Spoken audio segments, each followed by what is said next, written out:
Bien, y estamos con Enrique Espinosa, presidente del Comité General de Edificaciones de la Cámara Peruana de la Construcción, CAPECO. Con él vamos a conversar, bueno, y candidato también a la presidencia de este gremio, cuyas elecciones van a ser la próxima semana, el lunes. Con él vamos a conversar sobre el metro cuadrado en Lima, la evolución del metro cuadrado y cuáles son los principales,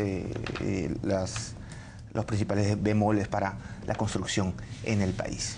Gracias por venir al programa, señor Espinosa. Coméntenos. Buenos días, Fernando, ¿cómo estás? ¿Qué tal? Coméntenos, ¿cómo está evolucionando el precio del metro cuadrado en Lima? ¿Está creciendo como otros años o se ha desacelerado? El precio del metro cuadrado sigue creciendo y se debe básicamente al gran problema de la escasez del suelo que hay en todo el Perú, no solamente en Lima. Y la pregunta es, ¿por qué hay escasez de suelo? Escasez de suelo hay porque hay poco suelo en las ciudades que tiene las condiciones adecuadas para poder ser edificado.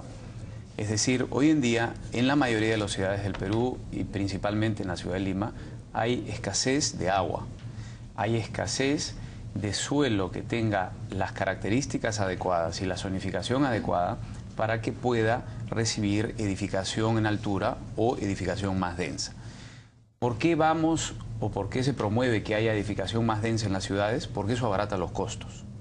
Entonces, hoy en día, tú tienes que efectivamente, los últimos 10 años, la ciudad de Lima y eventualmente las grandes capitales de provincias del Perú han venido teniendo incremento en el valor de del metro cuadrado que se vende como producto terminado, como un departamento. Ahora, si no existieran estos problemas, obviamente el precio del metro cuadrado estaría muy por debajo del nivel del que está ahora. No necesariamente, porque hay factores que influyen todos los años en el incremento del metro cuadrado. Por ejemplo, la mano de obra sube alrededor de 6% todos los años y la mano de obra en un producto terminado equivale alrededor del 30% de este. Entonces, no necesariamente habría una disminución en el precio, pero habría una mayor estabilidad en el precio. Ahora, hablando de la mano de obra, Construcción Civil se ha puesto en sus 13, ¿no? Y ha dicho pues que quiere hasta el 30% de las utilidades por proyecto. La relación que tiene el gremio con el sindicato de Construcción Civil es una muy buena relación. Y siempre se llega al acuerdo anual y me imagino que como toda etapa de negociación hay que partir de un punto para llegar a un acuerdo. Han pedido 10 para ganar 2. No puedo decirte con esa precisión, pero lo único que puedo decir es que existe la mejor de las relaciones con el sindicato, existe la mejor de las relaciones con el gremio de Construcción Civil. Lo que la Cámara está opuesto es a la delincuencia y a la violencia que pseudo sindicatos ejercen eventualmente en la ciudad de Lima. La Cámara generó una iniciativa que hoy en día ha sido recogida por el Estado peruano, que es el haber creado una cuestión similar a lo que son las águilas negras para los bancos. Se creó con el apoyo, lógicamente, del Ministerio del Interior y de la Policía, una entidad que se llama la DIPROC, la Dirección de Protección de Obras Civiles de Construcción. Y la DIPROC lo que sirve es para eventualmente, cuando ocurren este tipo de asaltos, porque lamentablemente las obras de construcción en la ciudad de Lima y eventualmente en algunas ciudades del Perú son tomadas por asalto por una serie de delincuentes para ejercer presión sobre los ingenieros que hay en la obra y de alguna manera buscar algún tipo de extorsión. Eso ha disminuido considerablemente gracias al apoyo de la policía.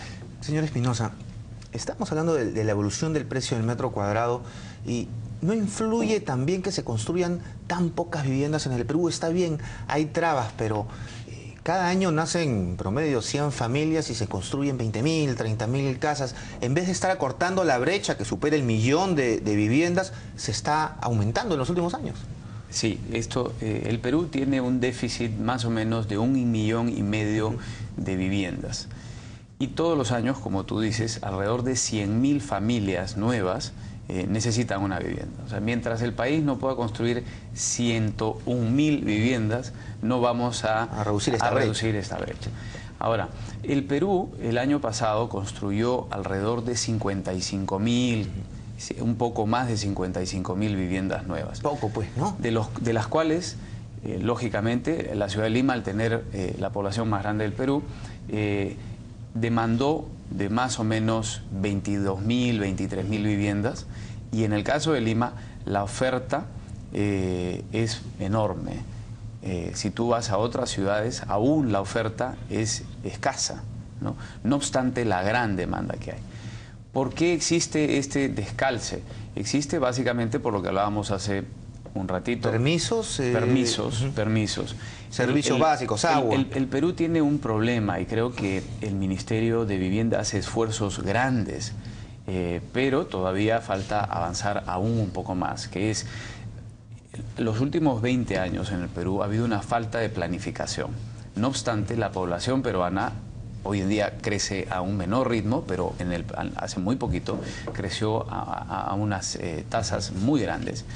Y entonces lo que ocurre es que la mayoría de las ciudades del Perú no tienen adecuada zonificación y no tienen adecuados planes de desarrollo que digan dónde se puede edificar, dónde se puede... Eso le corresponde a los municipios de cada ciudad. Así es.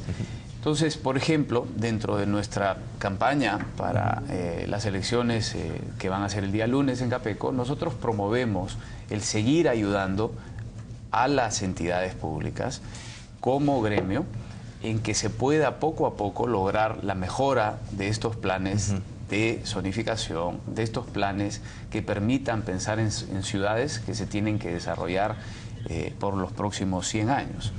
Hoy en día, el 75% de la población peruana vive en ciudades y viven en básicamente 35 ciudades, que son las ciudades más grandes que tiene el Perú. Y estas ciudades necesitan de planificación, ¿no? Finalmente, en cuanto al precio del metro cuadrado, ya para terminar, ¿existen burbujas en algunos distritos? Miraflores, San Isidro, Surco. Me parece muy buena tu pregunta porque la has segmentado, ¿no?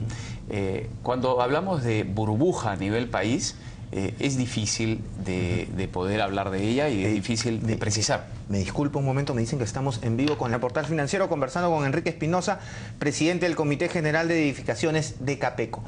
Enrique, estábamos conversando justamente sobre las burbujas, los precios. Mucha gente habla de que ya existe burbujas en algunos distritos y te mencioné específicamente Surco, Miraflores y San Isidro.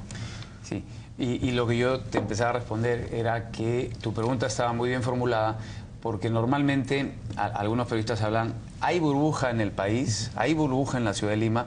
Y mi respuesta es justamente la que tú acabas de decir. La oferta y la demanda hay que segmentarla. Y eventualmente hay distritos de Lima donde la distancia que hay entre la oferta y la demanda cada vez se acorta más.